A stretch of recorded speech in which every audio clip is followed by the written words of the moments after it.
Good morning, good afternoon, and good evening. Thank you for joining today's webinar on how digital learning can promote climate education in urban communities. My name is Katie Jones, and I'm a consultant at the UNESCO Institute for Lifelong Learning. I am the moderator for today's fruitful session. Before diving into the topic of today's webinar, I will provide you with a quick overview of what to expect over the next hour and the following months.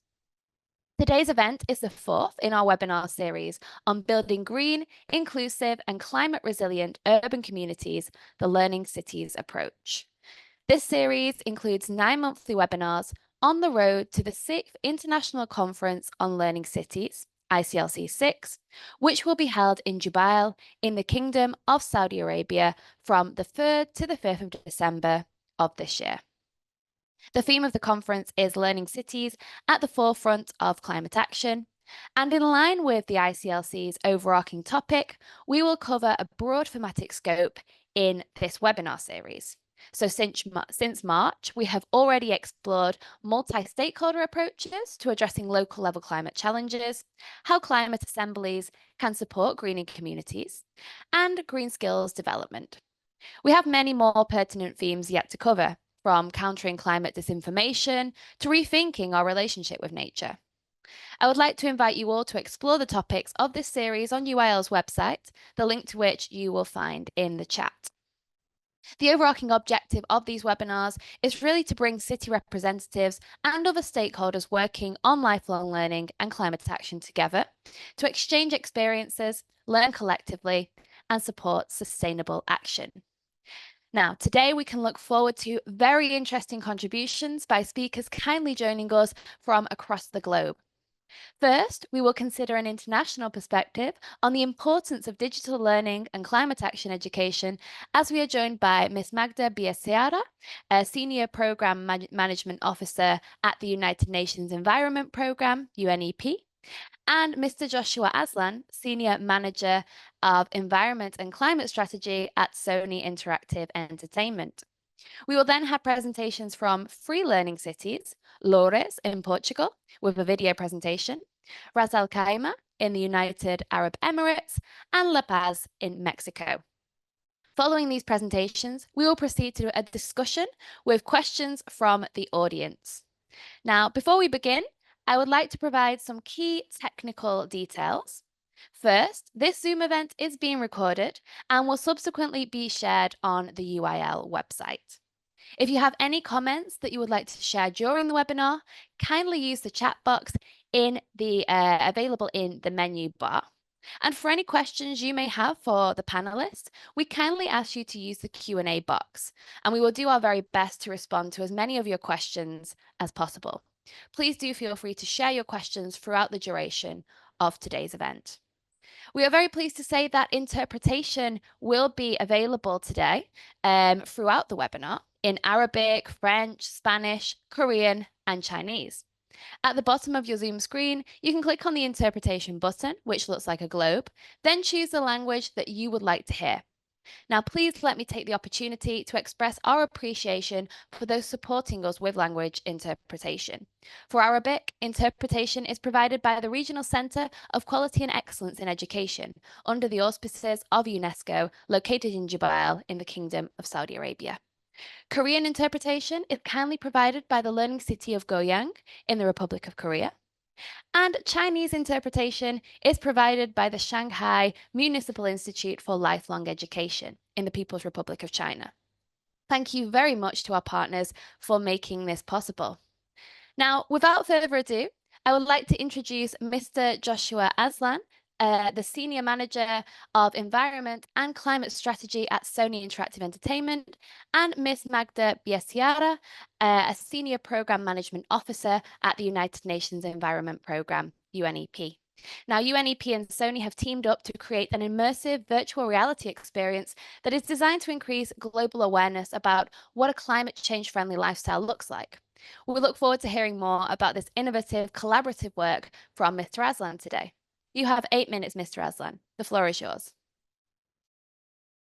Thank you very much. Just bear with me while I share my screen. Fantastic. Okay, yes, thanks very much for having me. So, at SIE, our journey here started 5 years ago, at the inauguration of the United Nations Playing for the Planet Alliance, where at Sony Interactive Entertainment, we committed to use our expertise in immersive and interactive entertainment to help bring the challenge of the climate crisis to life for our audiences. Now, as game makers, we connect with our audiences through engaging and immersive stories.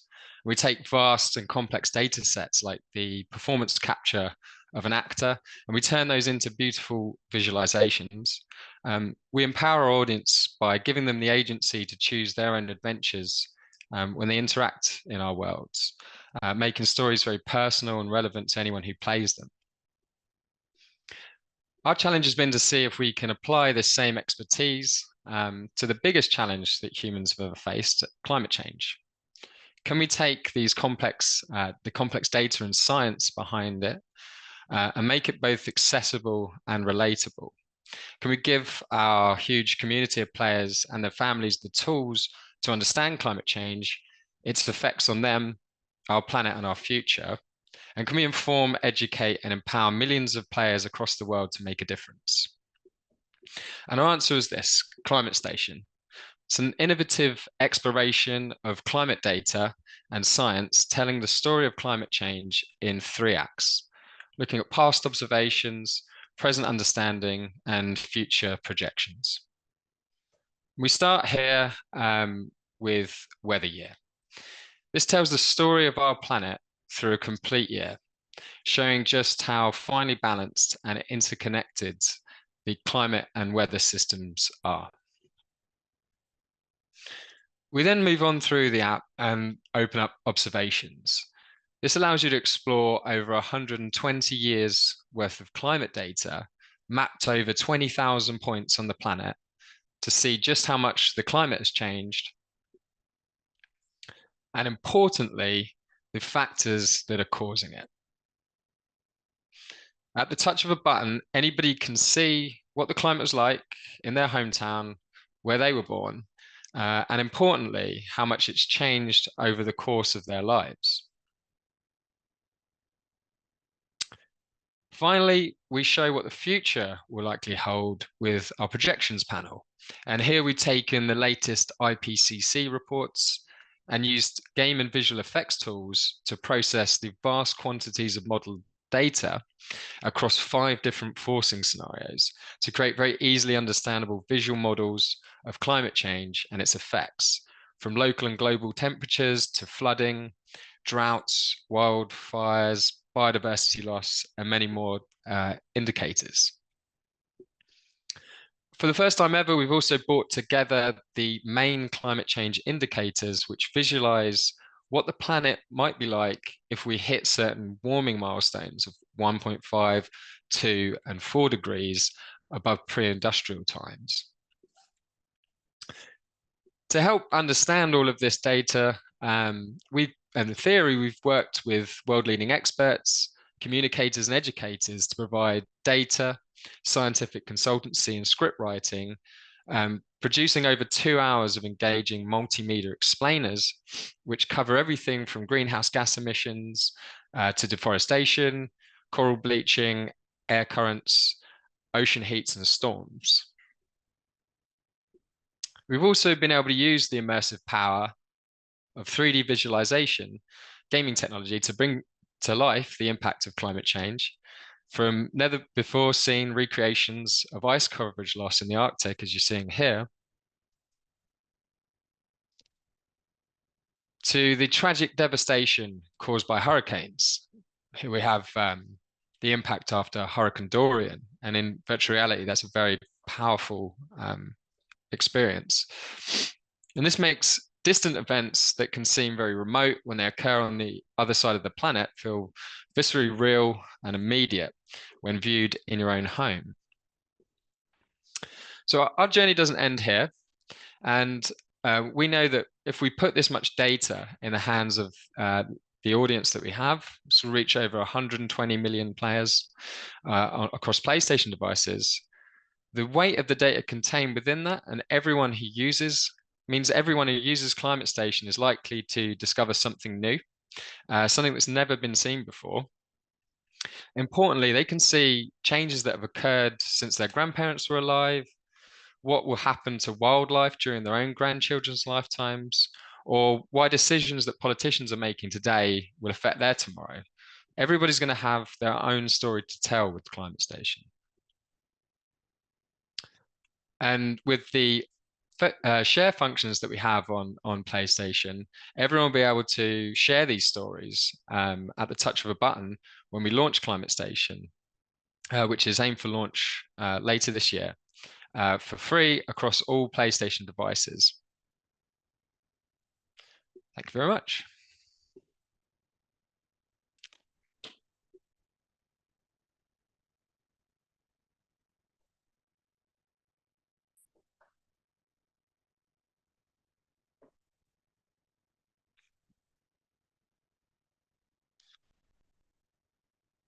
Much, Mr. Aslan, for such a clear and informative presentation to really understand quite complex data associated with climate change. And also, as you mentioned, helping to bring people closer to what can be very or feel like very distant and remote events. So really, thank you so much for sharing with us Climate Station, and very much looking forward to hear more and experience this when the launch comes around. Thank you very much.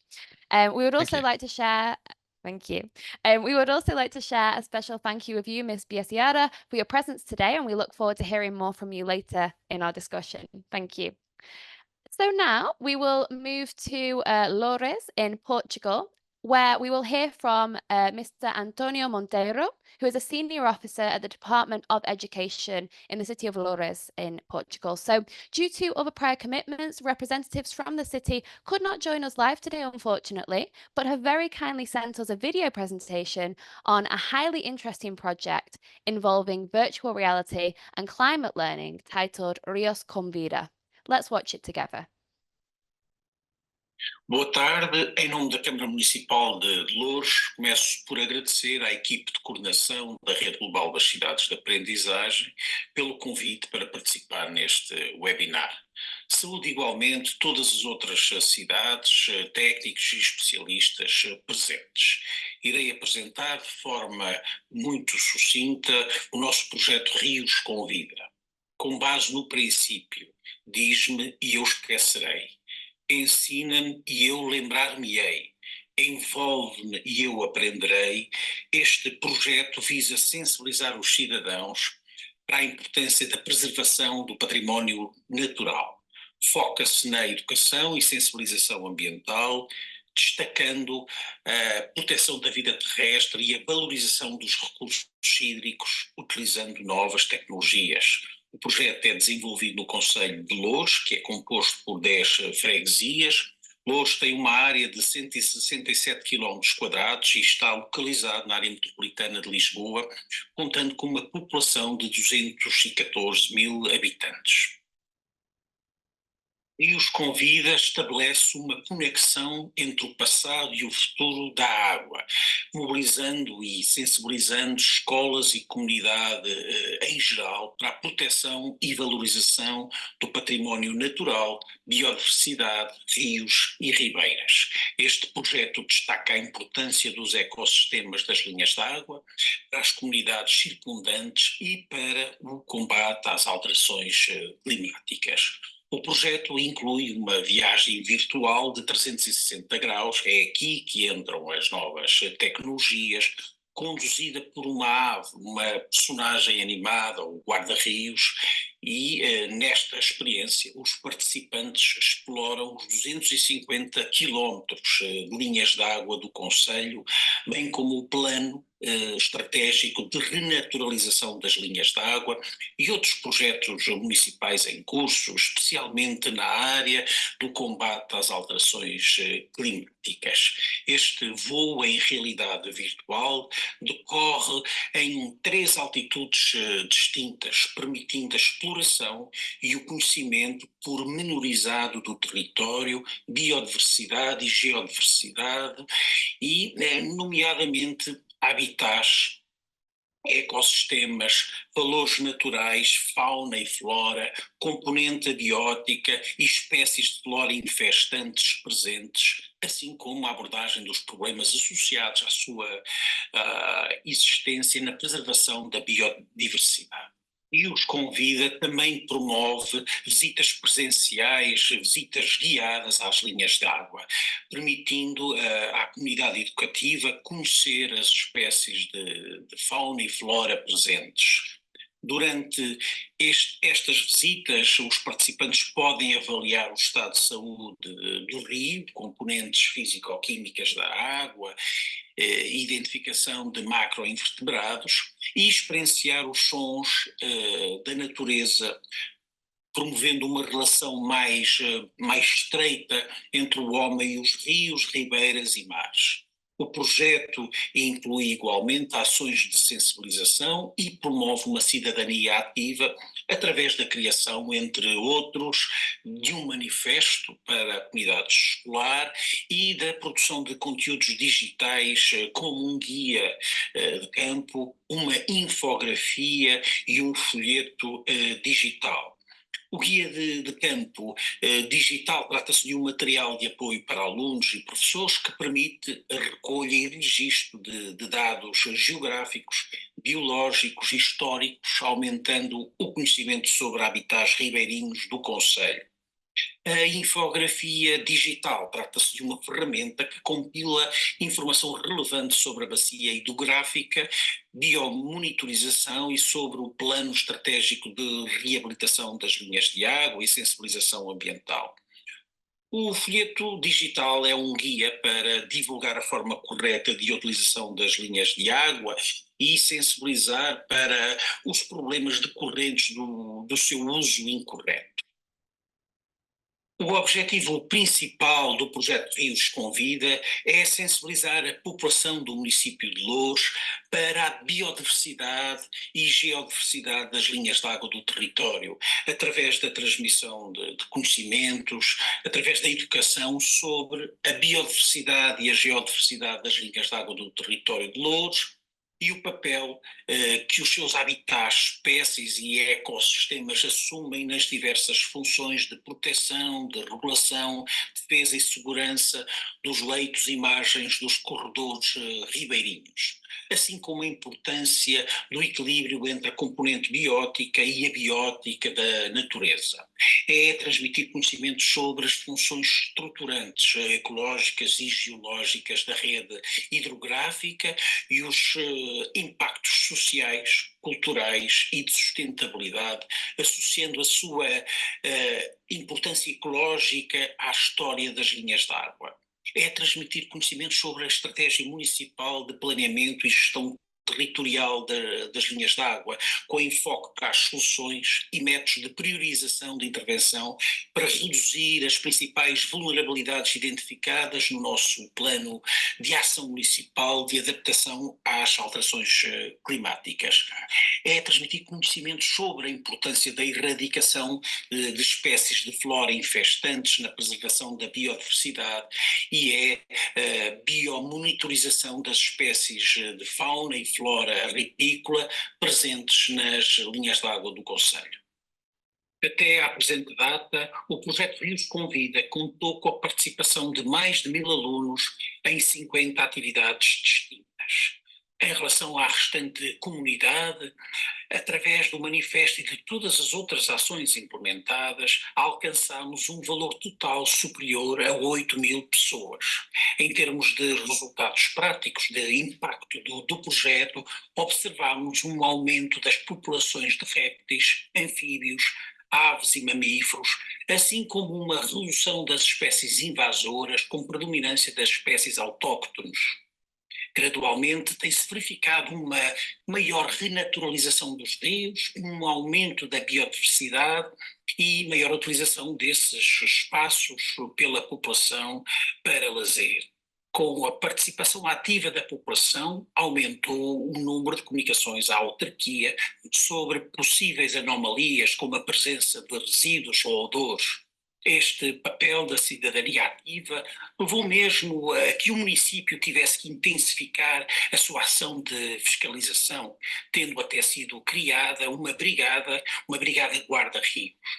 Como nota final, deixo-vos com a ideia de que a nossa missão será continuar a defender os rios livres e os ecossistemas ribeirinhos, melhorando constantemente as técnicas e as metodologias utilizadas, inovando nas ferramentas de envolvimento social e continuando a investir na educação e participação pública face aos recursos hídricos.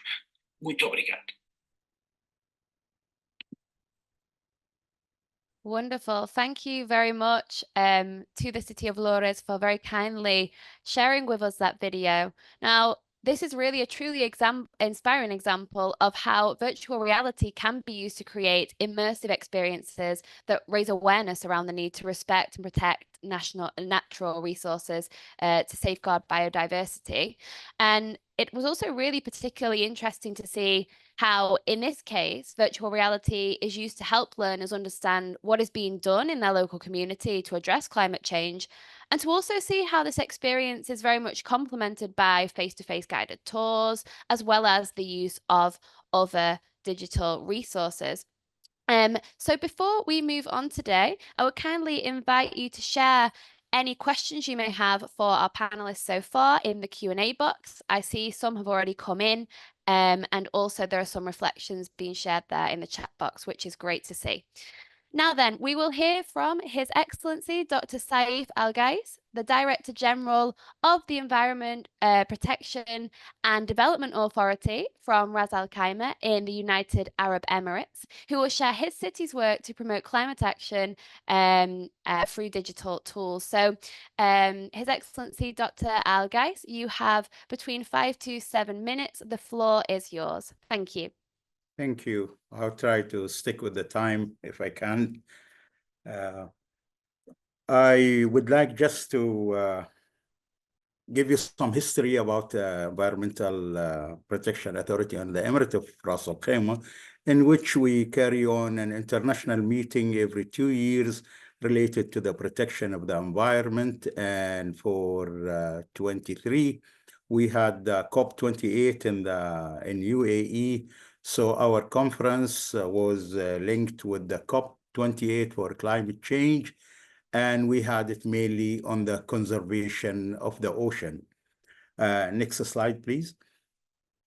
And in this issue, we really try to link people from all over the world.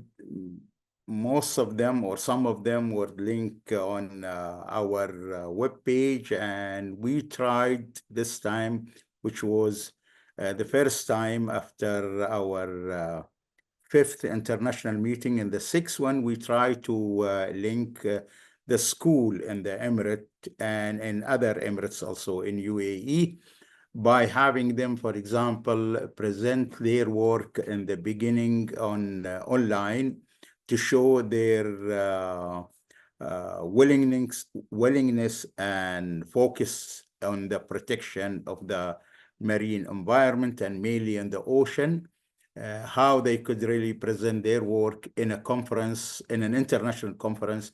So we really made a special session for the youth from different categories of the school, which I mean from elementary, secondary school, and from the high school. Next slide, please. In this conference, we really, no, you have the wrong slide here, I think. Can you move the second one, please? And in this conference, we had, keep moving, please. We had, no, I think you have the wrong slide here. Anyhow, I can carry on.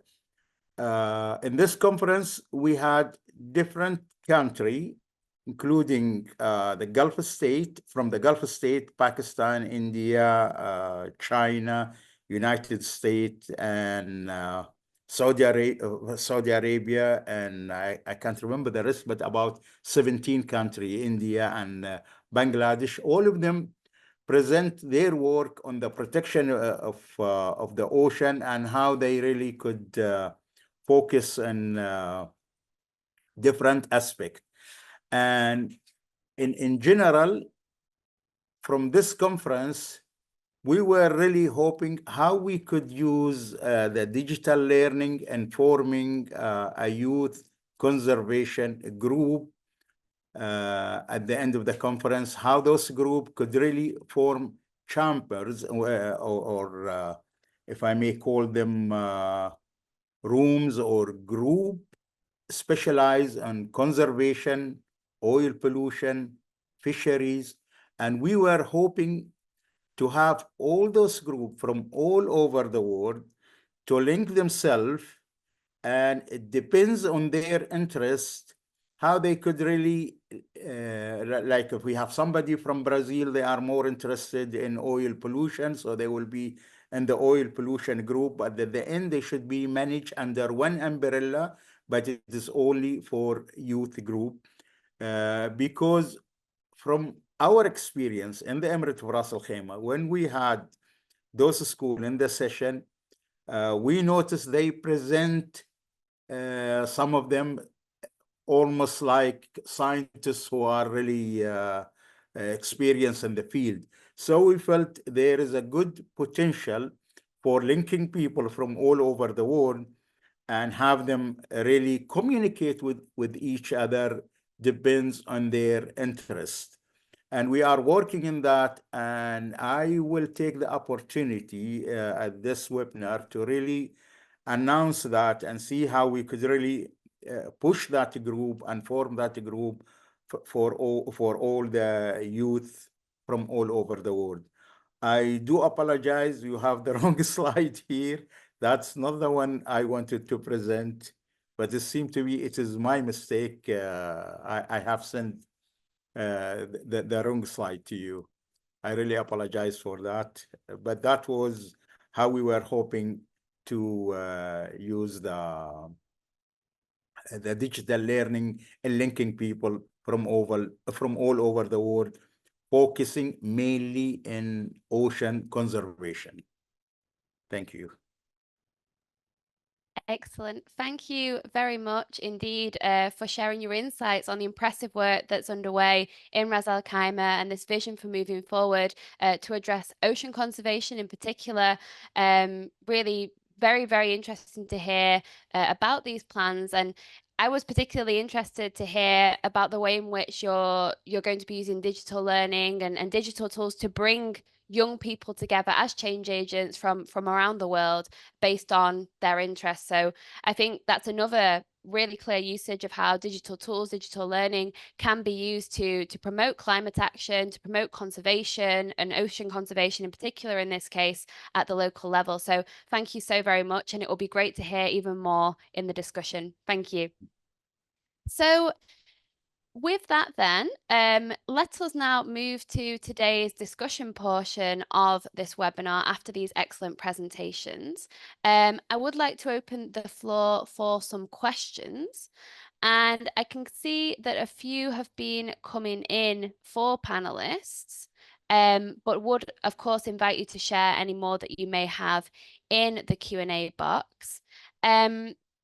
So perhaps we could go to the one that has come in here, which is this comment that's being shared. So this participant says that it was an interesting presentation, I think in reference to the first presentation from Mr. Aslan, but I think that this question could potentially be addressed by our colleague here today from Ras Al Khaimah. So given the increasing trend of students learning social and relational skills through gaming, the application of game technology for climate education appears highly promising. Are there any plans to develop a game title focused on climate education? So perhaps I would share that one with you, Mr. Aslan, and also Ms. Biasiara, if you would like to also jump in. Thank you.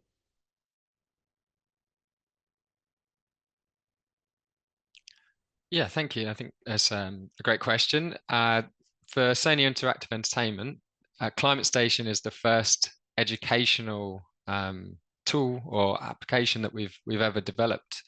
And we're really hoping that can engage with our users across the platform, and that they can both learn about climate change, but also really explore the data and underlying trends within the application, making it very easy to understand some of the more complex reports that you might have to read to kind of get that information. I think if you're looking in terms of gaming as a media, it can be very difficult to build education into games. But we're actually undergoing some research with Oxford University to better understand how user behavior is impacted, particularly relating to environmental feedback within games. And it's something that's not really it's been researched in other media, but not so much gameplay. And we're hoping that we can develop that one day into a toolkit that will allow us, our developers, to make kind of informed decisions when developing games, so that we can build in some element of environment into games. May not necessarily be that fits with the theme of all of our games, and a lot of gamers come to games as a release, but we're just trying to understand how we better apply the understanding of behavior when it comes to environmental choices within gaming for our users and for our developers as a toolkit. Wonderful. Thank you so very much, Mr. Aslan. And Ms. Biasiara, would you like to add anything on that? Well, I think Josh explained the situation really well, but I just would like to add that UNEP is looking or watching that space really carefully. We're working with other partners as well on exploring the gaming environment and how to convey the environmental protection message to young audiences. So yes, we are looking at these spaces really carefully and trying to get through to younger audiences through the gaming industry and opportunities as well. Thank you. Thank you very much indeed. So I see also another question has come in now in relation to rural communities as well, and digital learning in rural communities, which I think it will be good to share with each of our panelists today. So this question is as follows: is it possible to promote climate education in rural communities also? Is it possible to have a digital learning in rural communities too? So I think this kind of relates to perhaps some of the challenges that might occur when we're using digital learning, digital tools to essentially promote climate action, a lifelong learning through climate action. And it would be really great to get your thoughts on this. So perhaps we could start with you, Dr. Saeed. Would you happen to have any reflections on the kind of ways in which your efforts might be inclusive of learners in rural communities in Ras Al Khaimah? No, actually, we don't have that problem in the whole UAE, since there is, I mean, an availability of the internet. So I think that make everything easy. When you speak about rural community in country where, yes, they don't have connection to the internet, then that will be, yes, that's going to be a challenge. But I believe the whole world now is moving to facilitate that and to have connection for everybody to get connected to the internet. And having that in different countries of the world, I think it will make it much easier to connect people together. And by connecting people together, we will be able to protect our environment. Thank you very much indeed for sharing your insights on that question. Perhaps handing over to you then, Mr. Aslam, Ms. Biasiara, what efforts are underway or what solutions have you come across that may be useful for addressing this challenge of ensuring that even people in remote areas, perhaps with low connectivity or sporadic connectivity to the internet, for example, may be included in these efforts?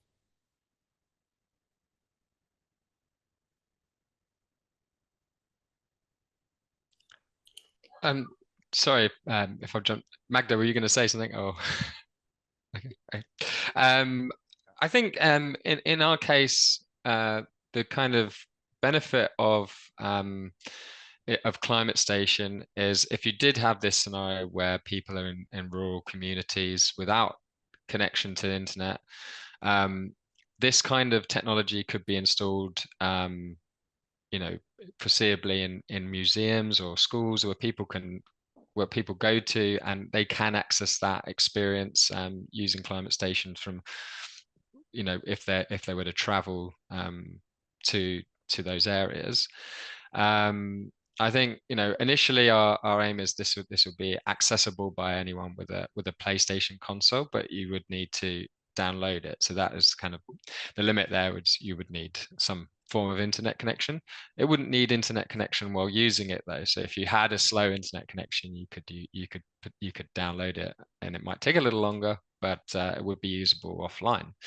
But yeah, I think it's this technology can be taken places where connection is an issue, and that could potentially be a way around that for people who don't necessarily have access to a console or internet. Excellent. Thank you very much. And I really very much like that point on being able to use these initiatives in different spaces. I think that's sometimes something we might just assume that a certain technology or digital tool is going to be used in a classroom or even in a family home, but spaces like museums, libraries, and other arenas, I think that's really valuable. So thank you for bringing that up. And Magda, would you have anything further to add on this point of rural inclusion? No, not really. I mean, this is a really interesting question and conundrum, and now we are trying to get into, or we are in digital era, but in the countries where connectivity is good, we often, leap forward and forget about those who are left behind without connectivity. However, I think that we, not particularly in UNEP, but I know that there are or we all know that there are efforts that other UN agencies are making to connect the world. And then also private sector is very active with that respect. Particularly, well, we have a private sector representative here, so maybe it's good for me to mention the efforts made by Starlink, that the mantra is to connect the entire world, and now with the Starlink Mini, it will be possible to really get into the very remote and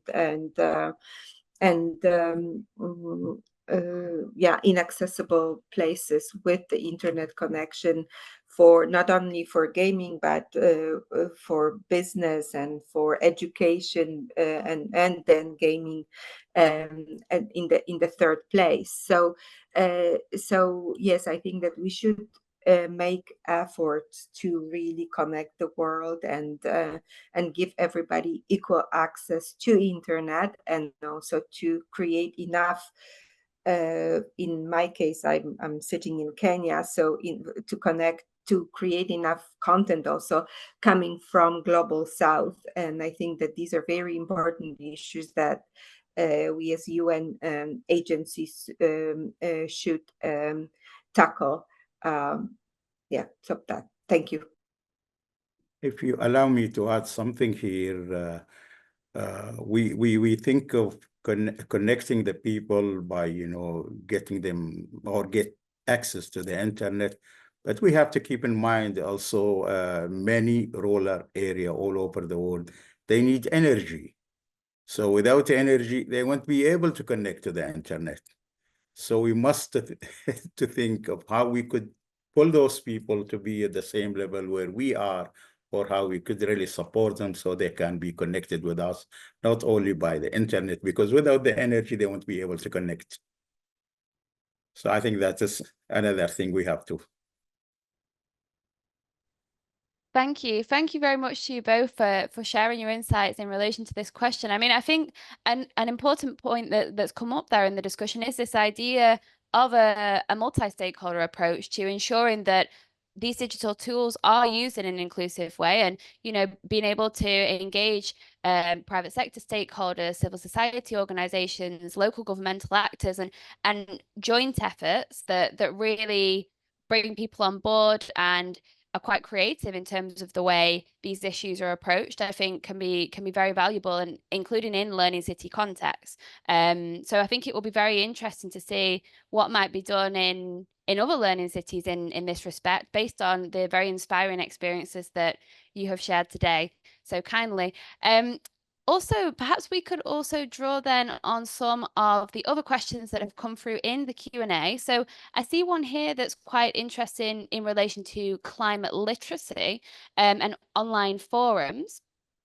So the question is, what role do online forums play in fostering climate literacy among city dwellers? I think perhaps that might relate to some of the points that you brought up, Dr. Saif, in terms of bringing young people, young change agents around the world together. So perhaps in the context of your efforts, do online forums play quite a big role, or will they do so down the line?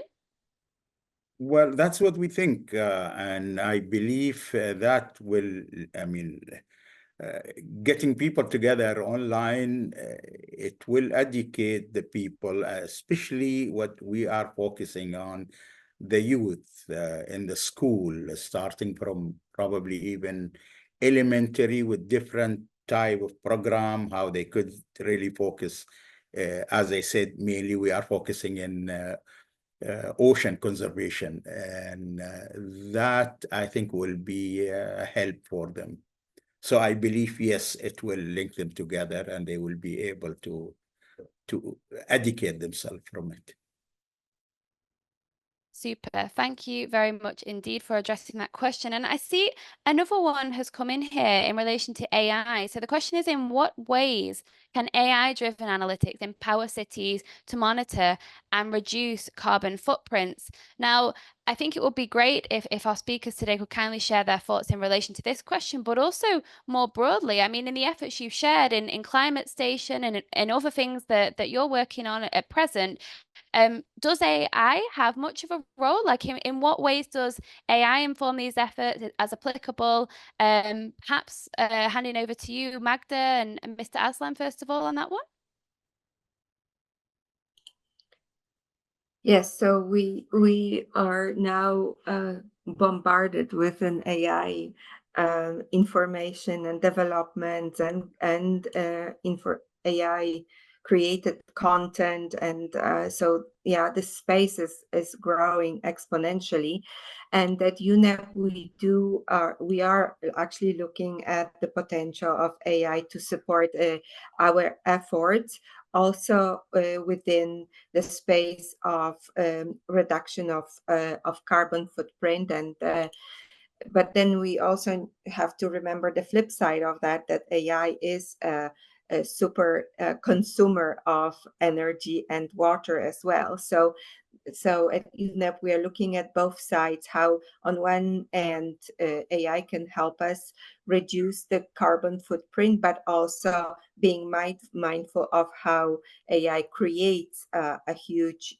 carbon and footprint and uses the water resources. So the answer to the question is yes, of course, it's possible, and there are efforts within academia and UN where we're looking at those issues, but we also need to be mindful of the flip side of the coin. Thank you. Of course, absolutely. No, for sure. I mean, with AI, I think we're seeing that it brings very many benefits, and including in the context of this topic, but also some challenges that really need to be considered in quite a careful way. Thank you very much, Magda, for sharing your insights on that. And perhaps, Mr. Adlan, just building on what Magda was sharing there, how do you think that cities could prepare to leverage AI and digital tools or transform maximum impact on sustainability in the coming years, based on your experiences? Well, I think in my experience, AI has always been a tool that we've used within the game industry and game development to kind of build games. You see AI used in some level with the kind of characters who you interact with in games who are not non-playable.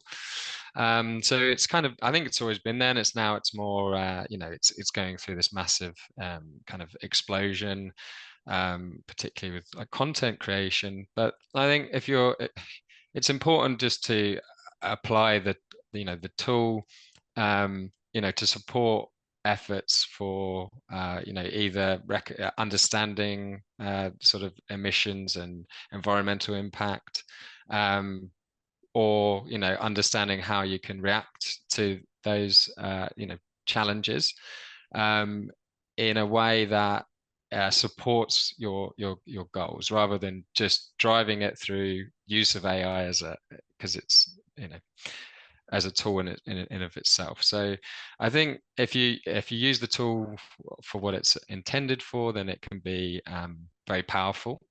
But yeah, I think I agree with what Magda has said about letting this kind of grow out of the energy use of it grow out of control. But yeah, I don't have much insight in how that can sort of be used for cities. We're just trying to understand currently how we can use these tools to inform climate action within our own technology.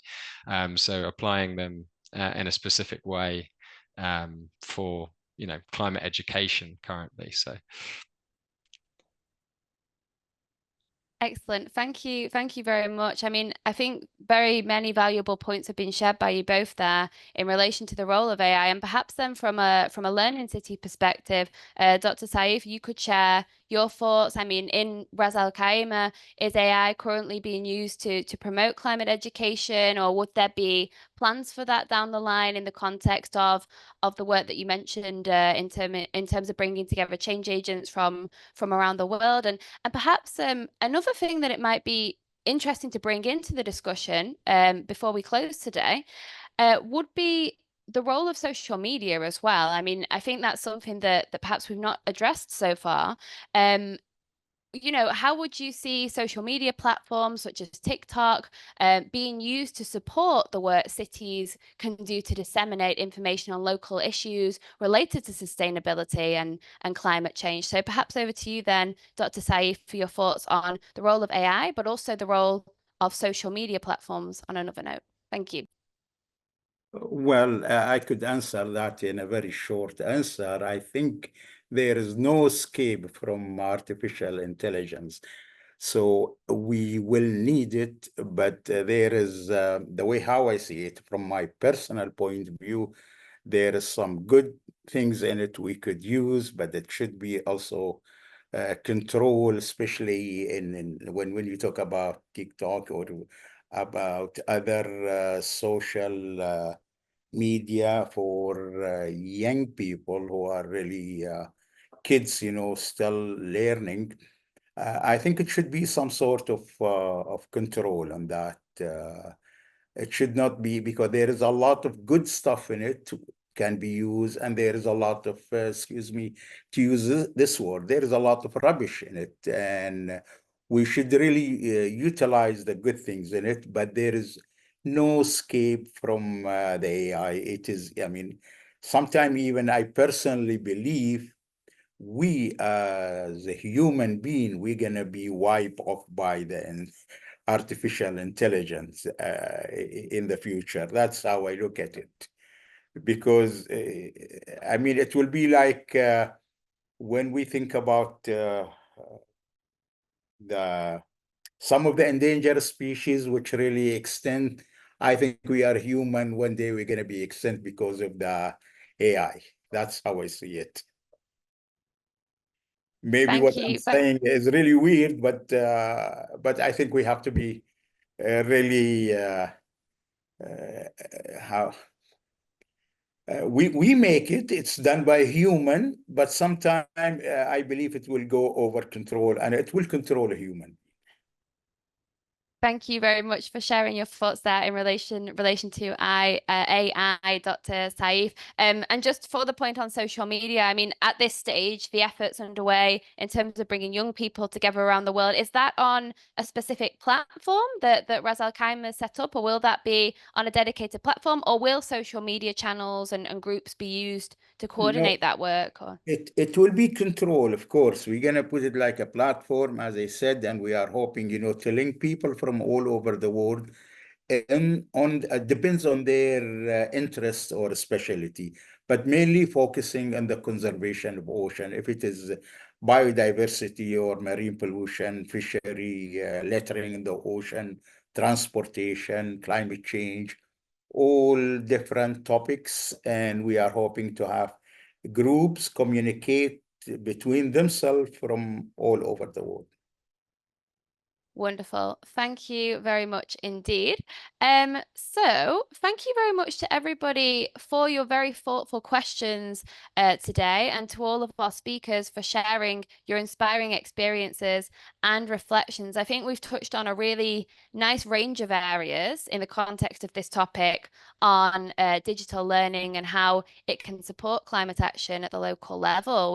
We've gone over everything from virtual reality and immersive experiences to the role of AI and potentially social media as well, but also looked at this importance of connectivity, whether that's bringing together young change agents from the other side of the world, effectively, who share similar experiences and expertise, or even this idea of promoting rural inclusion and ensuring connectivity in that sense. And I really do appreciate the solutions that were shared there and the proposals from all of you in that respect. So thank you very much for that. So before our webinar comes to a close today, I would like to hand over to Mr. Raul Valdez-Cotera, who is the coordinator of the UNESCO Global Network of Learning Cities, to share some final remarks as we bring today's discussion to a close. So Raul, over to you.